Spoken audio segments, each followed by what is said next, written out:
Agar telefoningizda begona ilova, siz tanimagan SMS, ruxsatnomasi, karta ma'lumotlarini ko'radigan dastur yoki nomingizga olingan kredit haqida xabar bo'lsa, pensiyangiz xavf ostida qolishi mumkin. Men bu mavzuni bejiz ko'tarmayapman. Chunki hozir firibgarlar aynan telefon orqali odamlarning bank kartasiga, pensiya kartasiga, shaxsiy ma'lumotlarga kirib keyin qarz, kredit yoki ijro hujjatlari orqali pensiya pulini ham muammoga aylantiryapti. Bu ma'lumot har bir pensionerga, har bir pensiya farzandiga, nevarasiga va yaqinlariga tegishli. Hozir kanalga obunalarga bo'ling. Videoga like bosing va bu videoni oxirigacha ko'ring. Chunki men sizga telefoningizda nimalarni zudlik bilan tekshirish kerakligini birma-bir tushuntirib beraman. Avval vaziyat boshqacha edi. Odam pensiyasini asosan naqd olardi yoki bank kartasiga tushsa ham telefon orqali kartani boshqarish unchalik keng tarqalmagan edi. Firibgarlar ko'proq qo'ng'iroq qilib aldardi. Hujjat so'radi, sizga yordam beramiz. Pensiyangiz oshadi. Kompensatsiya chiqdi deb odamni banka yoki notariusga olib borishga harakat qilardi. Bugun esa asosiy eshik telefon bo'lib qoldi. Telefon orqali bank ilovasiga kirish mumkin. SMS kod keladi. Pasport rasmi yuboriladi.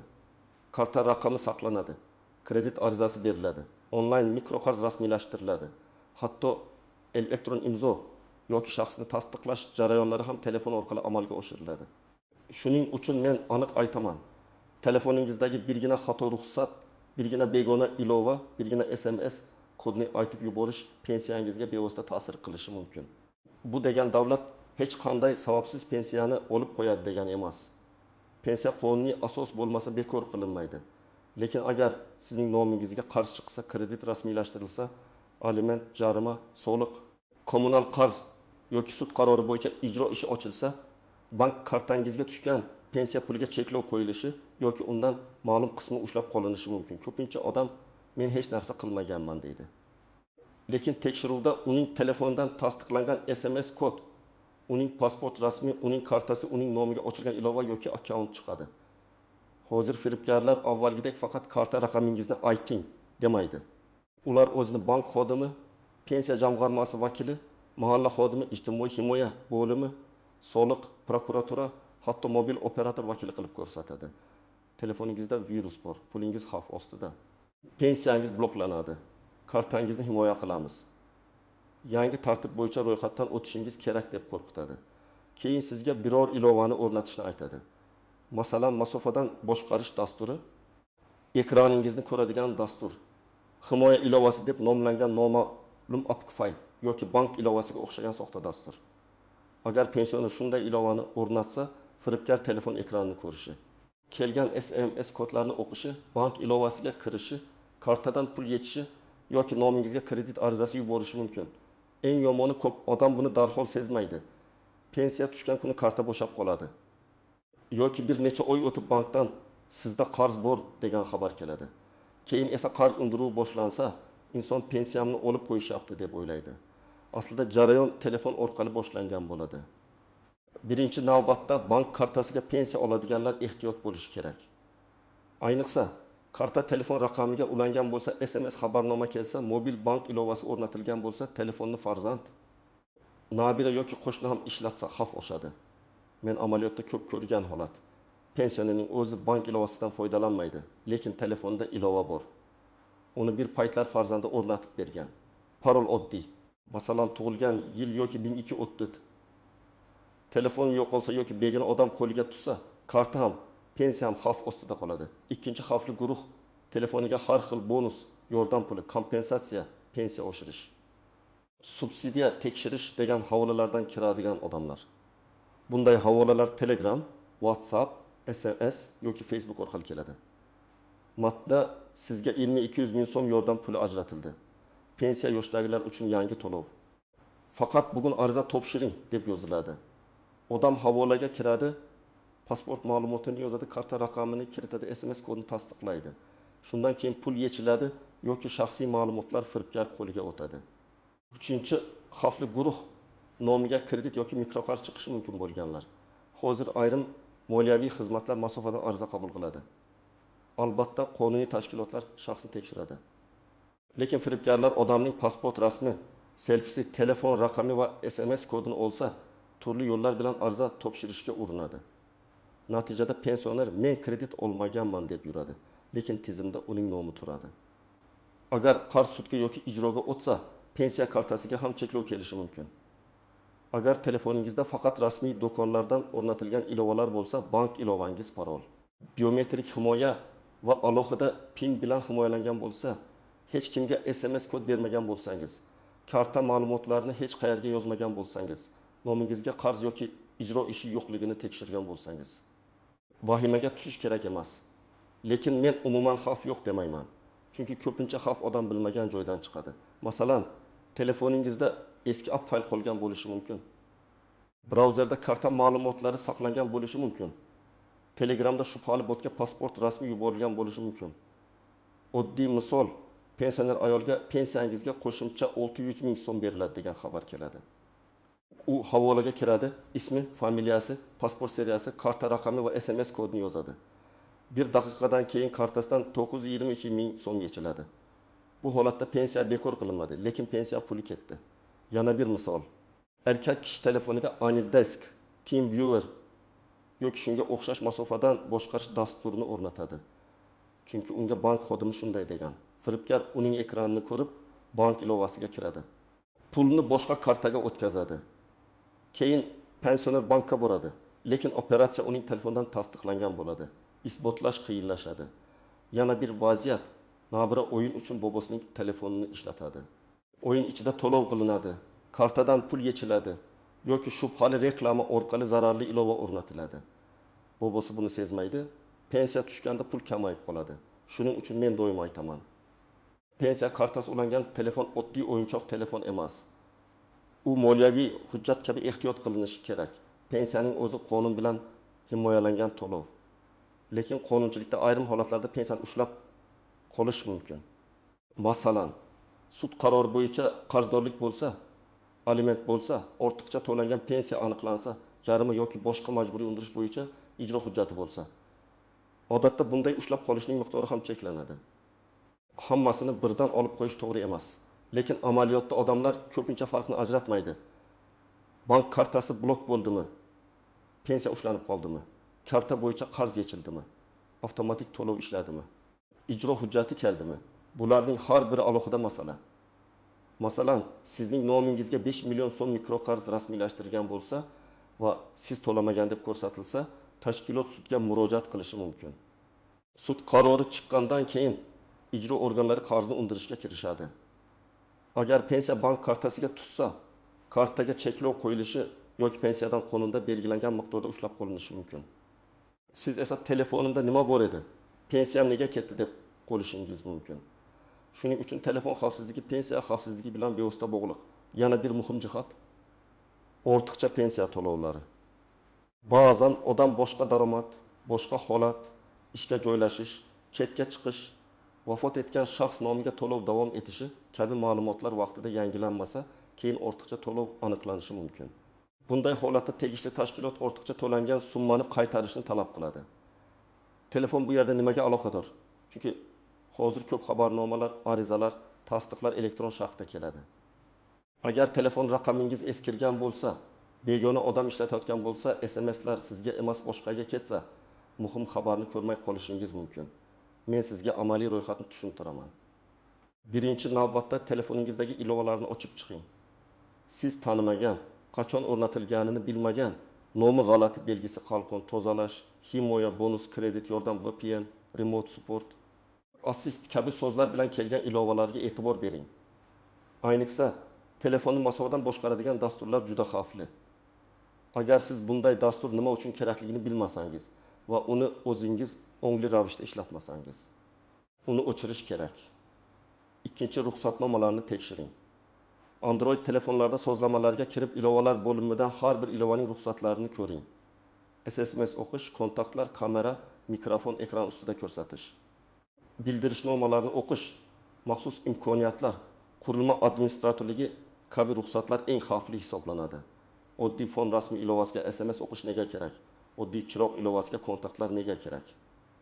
Kredit yoki bonus deb turgan noma'lum ilovaga kamera va SMS nega kerak? Shunday savol bering. Javob yo'q bo'lsa, ilovani o'chirib tashlang. Uchinchi, SMSlarni tekshiring. Bankdan, mikroqarz tashkilotlardan, davlat xizmatlaridan. Notanish qisqa raqamlardan kelgan kodlar bo'lsa, o'qib chiqing. Agar siz hech qanday ariza bermagan bo'lsangiz, lekin tasdiqlash kodi, kredit arizasi, to'lov tasdiqlandi, shartnoma raqami kabi xabarlar kelgan bo'lsa, bu jiddiy signal. Bunday xabarlarni o'chirib yubormang. Screenshot qiling. Banka yoki tegishli tashkilotga ko'rsating. 4-oxirgi operatsiyalarni ko'ring. Kichik yechimlar ham muhim. Firibgarlar ba'zan avval 1000 so'm, 5000 so'm, 1000 so'm sinov uchun yechadi. Keyin katta summa oladi. Agar siz tanimagan karta raqamlariga pul o'tgan bo'lsa, darhol bankka murojaat qiling. Keyinroq boraman demang. Banklarda shubhali operatsiyalar bo'yicha murojaatni tez berish muhim. 5. Telefon raqamingiz kimning nomida ekanini tekshiring. Ko'p pensionerlar telefon raqamini farzandi, qardoshi yoki eski tanishi nomida ishlatadi. Bu juda nozik masala. Bank kartasi, pensiya xabarnomasi, davlat xizmatlari va mobil ilovalar aynan shu raqamga ulangan bo'lsa, raqam egasi yoki raqamga kirish imkoniga ega shaxs sizning ma'lumotlaringizga ta'sir qilishi mumkin. Eng to'g'risi, asosiy moliyaviy raqam o'z nomingizda bo'lsin va uni hech kimga bermang. Eng katta tuzoq SMS kod. Men buni har safar takrorlayman. SMS kodni hech kimga aytmang. Bank xodimi ham, pensiya bo'limi ham, soliq ham, mahalla ham telefon orqali sizdan SMS kod so'ramaydi. Agar kimdir kod so'rasa, u deyarli har doim firibgar bo'ladi. Men sizning pulingizni saqlab qolmoqchiman. Kod aytmasangiz pensiyangiz bloklanadi. Bu faqat tekshiruv kodi degan gaplarga ishonmang. Kod bu kalit. Kalitni bergan odam eshikni o'zi ochib bergan bo'ladi. 2. tuzoq. Telefoningizga virus tushgan. Men tozalab beraman degan qo'ng'iroqlar. Hech bir rasmiy bank xodimi sizdan telefoningizni masofadan boshqarish uchun ilova o'rnatishni talab qilmaydi. Agar ilova o'rnatib qo'ygan bo'lsangiz, internetni o'chiring, ilovani o'chiring, bank kartasini vaqtincha bloklang va bankka qo'ng'iroq qiling. Agar o'chira olmasangiz, telefonni servisga yoki ishonchli mutaxassisga ko'rsating. Lekin servisga berishdan oldin bank ilovalari va shaxsiy ma'lumotlar masalasini ham o'ylang. 3. tuzoq qarindoshlar orqali bo'ladigan beparvolik. Men bu yerda hech kimni ayblamayapman, lekin hayotda shunday bo'ladi. Farzand pensioner otasining kartasini o'z telefoniga ulab qo'yadi. Men yordam beraman deydi. Keyin kredit to'lovlari, onlayn xaridlar, avtomatik obunalar aralashib ketadi. Pensioner qaysi pul qayerga ketganini bilmay qoladi. Shuning uchun yordam berish boshqa, to'liq nazoratni olib qo'yish boshqa. Pensiya egasi o'z kartasi, o'z telefoni, o'z parolini bilishi kerak. 4. tuzoq, eski telefonni sotish yoki boshqaga berish. Ko'p odam telefonni almashtirganda ichidagi ma'lumotlarni to'liq o'chirmaydi. Galereyada pasport rasmi, karta surati, SMS'lar, bank ilovasi, Telegram yozishmalari qoladi. Keyin bu telefon boshqa odam qo'liga tushadi. Shuning uchun telefonni sotishdan oldin barcha akkauntlardan chiqing, bank ilovalarini o'chiring, xotirani tozalang, zavod sozlamalariga qaytaring. Buni bilmagan odam keyin katta muammoga duch kelishi mumkin. Endi nima qilish kerakligini aniq aytaman. 1. qadam. Telefoningizni qo'lingizga oling va barcha ilovalarni tekshiring. Tanmagan ilovalarni yozib oling. Agar ilova qachon va nima uchun o'rnatilganini bilmasangiz, uni internetdan tekshiring yoki ishonchli mutaxassisga ko'rsating. Ayniqsa masofadan boshqarish, noma'lum kredit, bonus tozalash, VPN, skaner, xavfsizlik nomli ilovalarga alohida qarang. 2. qadam. Bank kartangizni tekshiring. Bank ilovasida oxirgi 3 oy yoki 6 oy operatsiyalarini ko'ring. Agar imkon bo'lsa, bank filialidan hisobvaraq ko'chirmasini oling. Ko'chirmada qaysi sanada pensiya tushgani, qayerga pul ketgani, qaysi xizmatlar yechgani ko'rinadi. Agar tushunarsiz yechim bo'lsa, bankdan yozma izoh so'rang. Og'zaki gap bilan cheklanib qolmang. 3. qadam. Nomingizga kredit bor yo'qligini tekshiring. Kredit byurosi orqali kredit tarixini tekshirish mumkin. Shuningdek, banklar va makroqarz tashkilotlaridan ma'lumot so'rash mumkin. Agar siz olmagan kredit chiqsa, darhol yozma ariza bering. Men ushbu kreditni olmaganman. Shartnomani tuzmaganman, pulni olmaganman. Tekshiruv o'tkazishingizni so'rayman deb yozing. Arizaga pasport nusxasi, telefon raqamingiz, shubhali SMSlar screenshot, bank ko'chirmasi nusxasini ilova qiling. 4. qadam. Ijro ishi bor yo'qligini tekshiring. Agar pensiyadan ushlab qolish boshlangan bo'lsa, MIB yoki tegishli ijro organiga murojaat qiling. Sizdan qaysi hujjat asosida, qaysi qaror bilan qancha summa undirilayotganini so'rang. Ijro hujjati nusxasini talab qiling. Agar qarz sizniki bo'lmasa yoki firibgarlik orqali yuzaga kelgan bo'lsa, bu haqda yozma e'tiroz bering va huquqni muhofaza qiluvchi organlarga ariza topshiring. 5-qadam. Pensiya jamg'armasi yoki ijtimoiy himoya bo'limiga murojaat qiling. Agar pensiya kamaygan, to'xtagan yoki tushmay qolgan bo'lsa, sababini yozma tarzda so'rang. Nega pensiyam tushmadi deb og'zaki so'rash yetarli emas. Sizga qaysi asos bilan to'xtatilgani yoki ushlab qolingani aytilishi kerak. Agar ortiqcha to'lov masalasi bo'lsa, hisob kitobni ko'rsin. Agar bank kartasi bilan bog'liq muammo bo'lsa, bankdan ham alohida ma'lumot oling. 6-qadam. Telefoningizni himoyalang. Ekranga kuchli parol qo'ying. Tug'ilgan yil 1234 ishlatmang. Bank ilovasiga alohida parol qo'ying. SMS kodlarni hech kimga aytmang.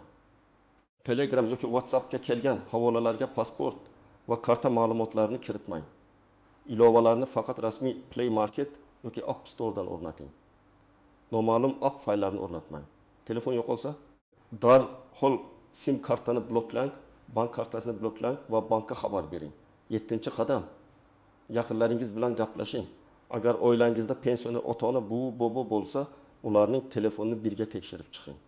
Lekin buni qo'rqitib emas, tushuntirib qiling. Ularga hech kimga kod aytmaysiz, hech qanday ilova o'rnatmaysiz. Kompensatsiya degan havolaga kirmaysiz. Bank xodimi qo'ng'iroq qilsa, telefonni qo'yib, bankning rasmiy raqamiga o'zingiz qo'ng'iroq qilasiz deb aniq qoidalarni o'rgating. Bir marta tushuntirish yetmaydi. Vaqti bilan eslatib turish kerak. Agar pensiya kartangizdan pul yechilgan bo'lsa, birinchi ish bankiga darhol qo'ng'iroq qiling va kartani bloklang. Keyin bank filialiga borib, shubhali operatsiya bo'yicha yozma ariza qoldiring. Operatsiya sanasi, vaqti, summasi, qayerga o'tgani bo'yicha ma'lumot oling. Telefoningizdagi shubhali ilovalarni o'chirmasdan oldin skrinshot qiling. Chunki keyin dalil kerak bo'lishi mumkin. SMSlar, qo'ng'iroq raqamlari, yozishmalar, havolalar hammasini saqlang. Keyingi qadam ichki ishlar organlariga yoki kiberjinoyatlarga oid murojaat qabul qiladigan bo'limlarga ariza berish. Arizada voqeani aniq yozing. Qachon qo'ng'iroq bo'ldi? Kim deb tanishtirdi? Qaysi ilovani o'rnatdingiz? Qaysi kodni aytdingiz yoki aytmadingiz? Qancha pul ketdi? Pulimni olib qo'yish deb umumiy yozishdan ko'ra faktlarni tartib bilan yozish foydaliroq. Bank javobi, hisob ko'chirmasi, SMS skrinshotlari, qo'ng'iroq raqamlari arizaga ilova qilinadi. Agar nomingizga kredit rasmiylashtirilgan bo'lsa, kredit bergan tashkilotdan shartnoma nusxasini, ariza berilgan vaqtni, pul qaysi hisobga o'tkazilganini, shaxsni tasdiqlash qanday bo'lganini so'rang. Agar imzo elektron bo'lsa, elektron tasdiq tafsilotlarini talab qiling. Bu masalani cho'zmaslik kerak, chunki qarz kechiksa foiz penya, jarima qo'shilishi mumkin. Siz bir vaqtning o'zida tashkilotga e'tiroz, bankka murojaat, huquqni muhofaza qiluvchi organlarga ariza, zarur bo'lsa sudga da'vo tayyorlashingiz mumkin. Men yana bir bor aniq qilib aytaman. Telefoningizda shubhali ilova borligi uchun pensiya avtomatik tarzda bekor qilinmaydi.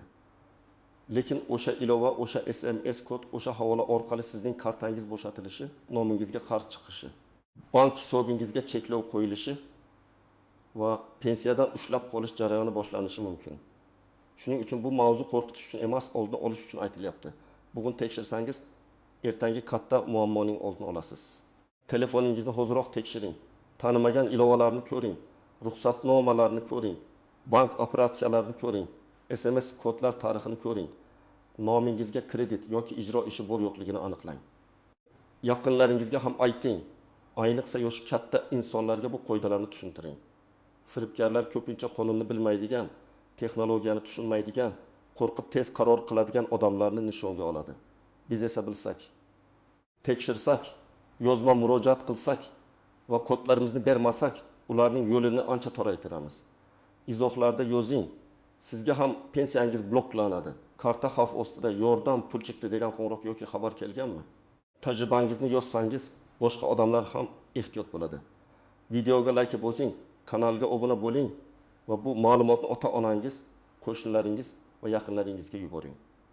Bitta yuborilgan xabar kimningdir pensiyasini, kartasini va asarini saqlab qolishi mumkin.